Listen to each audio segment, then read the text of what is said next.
Man, I have to perform songs every single night or every other. At just 39, Bruno Mars is finally breaking his silence. Behind the gold suits and Grammy glory lies a story the world was never supposed to hear. A childhood spent on stage before age 10, nights sleeping in an abandoned zoo, and battles with addiction and high-stakes gambling that nearly destroyed it all.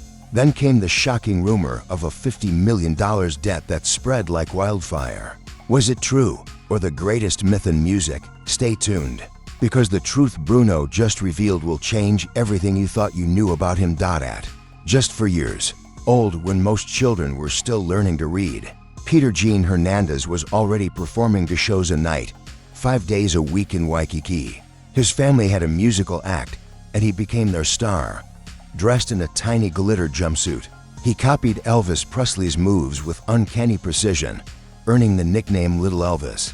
He was so good that by age 5, he stole the spotlight at the Aloha Bowl halftime show in front of 40,000 people. At 6, he appeared on the Arsenio Hall show, and by 7 he had a small role in the film Honeymoon in Vegas, making $600 for a single day's work. Later, he joked that it was his first Las Vegas residency.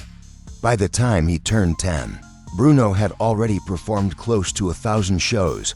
Decades later, when rehearsing for the Super Bowl halftime show, he admitted that performing on the biggest stage in the world felt to him like recess. But life didn't stay golden for Bruno Mars. At just 12, his world fell apart when his parents divorced and the family's act collapsed. Overnight, the spotlight vanished.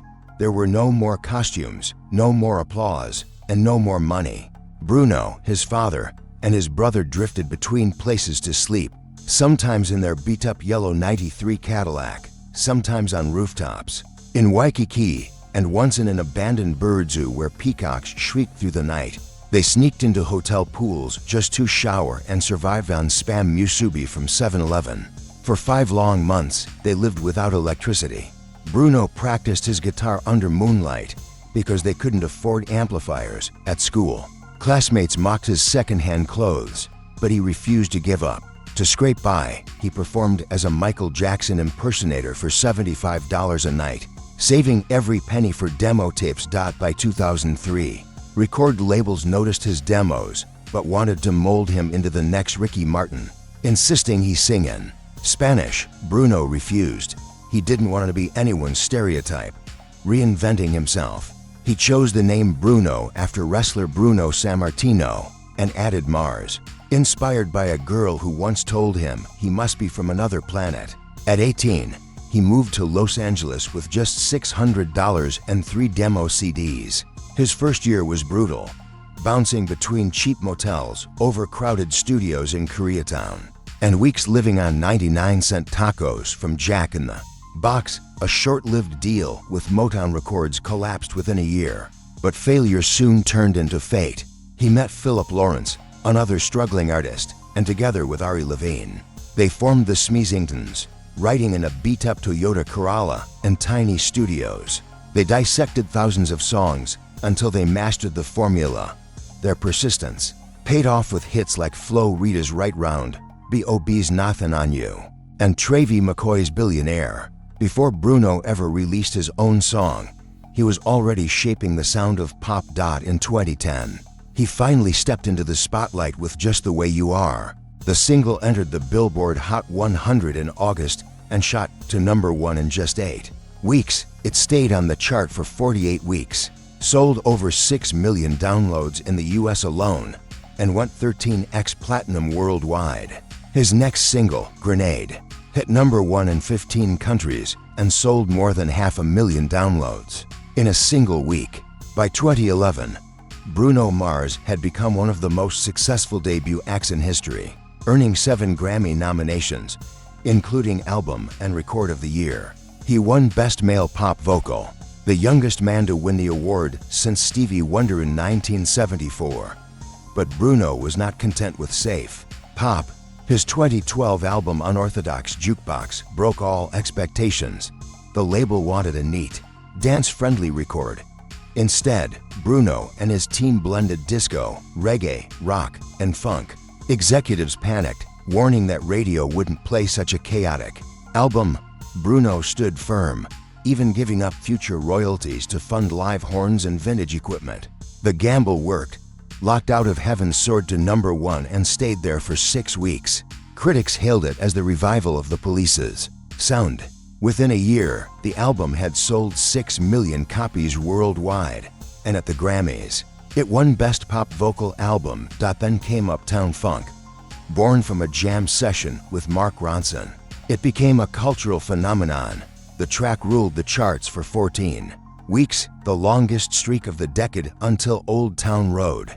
It sold millions, broke streaming records, and even became the official CPR teaching rhythm on the BBC. Airlines used it as boarding music. The song turned Bruno Mars from a star into a global cultural force. In 2016, he delivered to 4K Magic. At first, the label was underwhelmed. Only 9 tracks, 33 minutes long. But Bruno insisted it was meant to feel like a flawless 90s mixtape. When the Grammys came in 2018, he swept Album, Record, and Song of the Year, one of only 2 R&B albums of the century to achieve the feat. His 4K Magic World Tour sold 3.5 million tickets, grossing over $367 million, and in Auckland, New Zealand, he even broke Beyoncé's attendance record. Critics praised the record as pop's most valuable history lesson. By 2021, Bruno shocked fans with a new announcement. Standing on stage in Las Vegas, he declared, "Silk Sonic is real." His partnership with Anderson .Paak became a sensation. Their debut single, Leave the Door Open, soared to #1, streamed billions of times, and swept the Grammy Awards. Their album, An Evening with Silk Sonic, was recorded entirely on analog equipment, creating a nostalgic 70s sound that won over audiences and critics alike. In 2024, he surprised the world again with a duet with Lady Gaga called Die With a Smile. Shot in black and white on old 16mm film, the music video felt like a movie. The single broke streaming records, pulling 27 million plays in one day and ruling the charts for 18 weeks. At the 2025 Grammys, Bruno and Gaga performed with a gospel choir, and when Bruno held a note for 11 seconds, fans called him a human saxophone. Soon after, he collaborated with Rose of Blackpink, breaking records on TikTok and YouTube, pulling in billions of streams, and performing surprise duets in stadiums that shook like jet engines. Yet behind the music, his personal life was shifting. Since 2011, Bruno had been with Jessica Cabin, a model and actress he met in New York. For over a decade, she was his quiet rock. But in 2024, fans noticed anniversary posts deleted and the two spending holidays apart. She confirmed little, only posting a cryptic line, cheering from afar. Their status remains uncertain, with whispers of both separation and reconciliation. That same year, a wildfire rumor erupted. NewsNation claimed Bruno owed $50 million in gambling debts to MGM Resorts, suggesting his Park MGM residency was a way to pay it off. The internet exploded. Hashtags like Brunabroke trended, late-night hosts made jokes, and stories of million-dollar blackjack losses spread like wildfire. MGM quickly denied it, bluntly stating, "No debt." Wall Street didn't blink, and Variety printed their denial word for word. But Bruno himself didn't issue a statement. Instead, he turned it into comedy. At one of his Vegas shows, he told the audience, "Ever since they said I owe 50 mil, my phone's been dry. Where my friends at when I'm up?" The crowd roared. Clips went viral.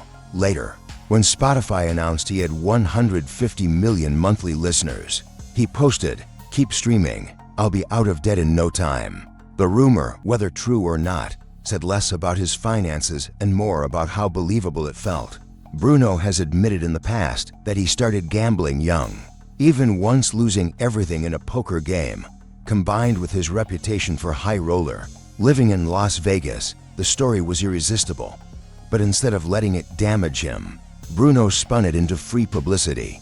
Every joke he made spread like wildfire, bringing more attention to his shows and his music. From Little Elvis to global icon, Bruno Mars proves that true legends rise from struggle.